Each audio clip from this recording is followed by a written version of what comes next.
Praise lord. Good morning. Yesu స్వరం కార్యక్రమానికి ప్రేమతో స్వాగతం. పిల్లారా, ఈ దిన వాక్య ధ్యానము ఎఫెసీయులకు రాసిన పత్రిక 6వ అధ్యాయము 2-3 వచనాలు.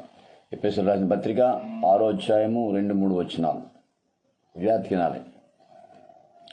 నీకు మేలు కలుగునట్లు నీ తండ్రిని తల్లిని సన్మానించుము, అప్పుడు నీవు భూమి మీద దీర్ఘాయుష్యంతుడవుదు.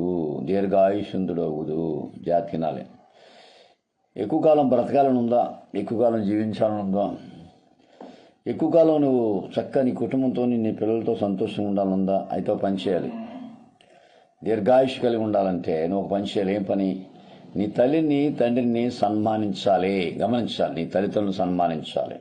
ఈ దినాల్లో మనం చూసినట్లయితే ఎంత భయంకరంగా ఉన్నారంటే, తల్లిదండ్రులు లెక్క చేయకుండా, తల్లిదండ్రులు ప్రేమించకుండా, తల్లిదండ్రుల వల్ల భక్తి లేకుండా, తల్లిదండ్రులు ఏమాత్రం సన్మానించకుండా, వారు చాలామంది అంతే కని పెంచి పెద్ద చేసి వారిని చదివించి ఎన్నో కష్టాలు పడి ఎన్నో బాధలు పడి వారు తినడం మానేసి వారు పస్తులుండి పిల్లల్ని పైకి తీసుకొస్తే, ఈరోజు చాలా చోట్ల చూసినప్పుడు విచారకమైన సంగతి ఏంటంటే, కొంతమంది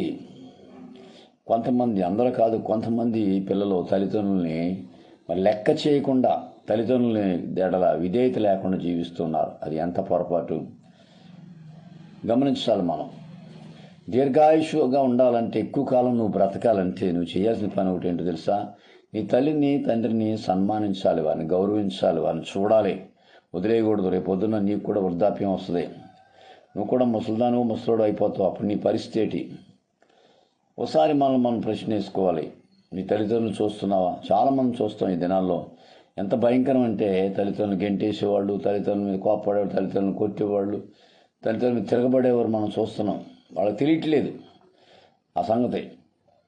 ఆ తల్లిదండ్రులు లేనప్పుడు తెలుస్తుంది ఆ బాధ. వాళ్ళ తల్లిదండ్రులు లేనప్పుడు తెలుస్తుంది ఆ బాధ. అప్పుడప్పుడు మా అమ్మ నాన్న గుర్తొచ్చినప్పుడు నేను ఏడుస్తాను. అయ్యో, నేను తల్లిదండ్రులు లేనుండి అయిపోయాను, వాళ్ళు ఉంటే ఎంత బాగుంది అనుకుంటాను. పిల్లరా, గమనించాలి.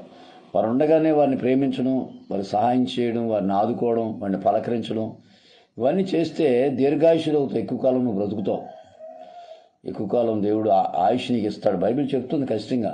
నువ్వు దీర్ఘాయుషులు అవ్వాలంటే నీ తల్లిదండ్రులని సన్మానించాలి, గౌరవించాలి. ప్రియులారా, ఉదయకాలం యేసు స్వరం దేవుని మాటలు వింటున్నా. నువ్వు ఎప్పుడైనా నీ తల్లిదండ్రులను ప్రేమించావా?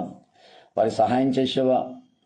వృద్ధాప్యంలో వారికి ఏం కావాలో మీరు అడిగారా? చూశారా? గమనించాలి పిల్లరా. చాలా మంది చేసే కొంతమంది చూస్తుంటాం. ఎంత దుర్మార్గులు అంటే, వాళ్ళు తల్లిదండ్రులను ద్వేషించి దూషించి వాళ్ళని ఇష్టానుసారంగా బాధ పెట్టేవాళ్ళు కనబడుతున్నారు. మనం గమనించాలి. మనం బైబిల్ చెప్తుంది, నువ్వు దీర్ఘాయుషుగా ఉండాలంటే నీ తల్లిదండ్రులను సన్మానించాలి. ఎవరైనా సరే, ఏ స్థితిలో ఉన్నా సరే, నువ్వు వాళ్ళకి ఏం పెద్దగా పెట్టినా పెట్టకపోయినా పలకరించి ఆదరించి వారి కష్ట సుఖాల్లో పాలు పంచుకుంటూ, ఎలా ఉన్నారు అమ్మ, ఎలా ఉన్నారు నాన్న అని అడిగితే అదే వాళ్ళకి గొప్ప సంతోషం అయిపోద్ది, అదే గొప్ప ఆనందం అయిపోద్ది. అది కూడా చేయలేని కొంతమంది దుర్మార్గ పిల్లలు ఉన్నారండి. కొంతమంది ఉన్నారు అటువంటి వాళ్ళు, అది కూడా చేయలేని ఉన్నారు. కనుక ఈ ఉదయకాలం ఈ మాటలు వింటున్న ప్రియ దేవుని బిడ్డ, పరిశుద్ధాత్మదేవుడు చెప్పేది ఏంటి? ఇక నుంచైనా నీ తల్లిని తండ్రిని సన్మానించు, పలకరించు, వెళ్ళు, లేదా ఫోన్ చేయి, ఎలా ఉన్నారని అడుగు, ఏం చేస్తున్నారని అడుగు, ఏం తింటున్నారని అడుగు. అది నీకు దీర్ఘాయుష్ అవుతావు. ఎక్కువ కాలం నువ్వు బ్రతుకుతావు. బైబిల్ చెప్తుంది, ఎక్కువ కాలం నువ్వు బ్రతుకుతావు. నువ్వు దీర్ఘాయుషుగా భూమి మీద ఉండాలంటే ఒక పని చేయాలి. అదేంటంటే, నీ తల్లిదండ్రులు ప్రేమించాలి, సన్మానించాలి. ఎఫెసీయులకు రాసిన పత్రిక 6వ అధ్యాయం 2-3 పౌలు అంటాడు, నీకు మేలు కలుగునట్లు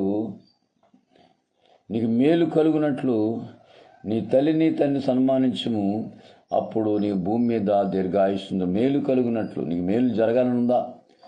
నువ్వెవరైనా సరే, ఏ స్థితిలో ఉన్నా సరే, నిన్ను కన్న తల్లిదండ్రులను ఏమాత్రం విడిచిపెట్టొద్దు. వాళ్ళు ఎన్నో బాధలు పడి, ఎన్నో వేదనలు పడి, ఎన్నో కష్టాలు పడి, వాళ్ళు పస్తుండి, వాళ్ళు తినక, వాళ్ళు లేని స్థితిలో కూడా నిన్ను చూసి, నిన్ను చదివించి, నిన్ను ఒక స్థితికి తీసుకొచ్చినప్పుడు వారిని ఎందుకు తృణీకరించడం, వారిని ఎందుకు వదిలేయడం? ఇక నుంచి మనసు మార్చుకో. దీర్ఘాయుష్ అవ్వాలంటే, ఎక్కువ కాలం బ్రతకాలంటే, ఆరోగ్యంగా ఉండాలంటే ఖచ్చితంగా ఈ తల్లిదండ్రులని సన్మానించాలి. ఈ మాటలు వింటున్నా ప్రియ దేవుని బిడ్డ, ఒకసారి ఆలోచించు. ఈరోజు నేను ఆలోచించినప్పుడు, అయ్యో నాకు అమ్మ లేదు, నాన్న లేడని చాలాసార్లు దుఃఖంతో బాధపడుతుంటాను. ఎందుకు తెలుసా? నా కళ్ళ ఎదురుగుండా ఉంటే నాకు ఎంతో ఆనందం. కానీ లేరు. నీకు ఉన్నారు తల్లిదండ్రులు. ఉన్నప్పుడే వారిని జాగ్రత్త చూసుకో, ఉన్నప్పుడే వారిని జాగ్రత్తగా కనిపెట్టుకో. ఉన్నప్పుడే వారిని పలకరించు, ఉన్నప్పుడే వారిని ఆదరించు, నువ్వు దీర్ఘాయుషుడు అవుతావు. కాబట్టి ఉదయకాలం యేసు స్వరం ద్వారా దేవుని మాటలు వింటున్నా ప్రియ దేవుని బిడ్డ, ఇప్పుడైనా మనసు మార్చుకొని నీ తల్లిదండ్రులు సహాయంగా ఉండు, ఎక్కువ కాలం బ్రతుకుతావు, దీర్ఘాయుషుడు అవుతావు. ఎఫెసీయులు 6:2-3 పౌలు ఖచ్చితంగా చెప్పాడు, నీకు మేలు కలిగినట్లు నీ తల్లిదండ్రులను సన్మానించము, అప్పుడు నీ భూమి మీద దీర్ఘాయుష్యంతులవుదువు. వాళ్ళు ఏ స్థితిలో ఉన్నా, ఎలా ఉన్నా వారిని ఆదుకో, సహాయం చేయి. వారికి ఏది అవసరం అడుగు, ఏం కావాలో అడుగు. వాళ్ళు వేళ్ళు లక్షల కోట్లు ఏం పక్కర్లా, కనీసం ఎలాగున్నావు, ఏది అవసరం, ఎలాగో ఏంటని పలికిస్తే అదే వాడు సంతోషం. అది కూడా చేయకపోతే నీ అంత దుర్మార్గులు ఎవరు లేరు. ఆలోచించాలి. బైబిల్ చెప్తుంది, గమనించాలి. తల్లిదండ్రులు దూషించిన వారు జీవితం నాశనం అయిపోతుందని బైబిల్ చెప్తుంది. ఇక్కడి నుంచి మనసు మార్చుకొని నీ తల్లిదండ్రులను ప్రేమించు, సన్మానించు, గౌరవించు, పలకరించు, నీకు చేతనైతే సహాయం చేయి. అంతేగాని వారిని ఇదిగా చూడొద్దు, వారిని తేలిగ్గా చూడొద్దు.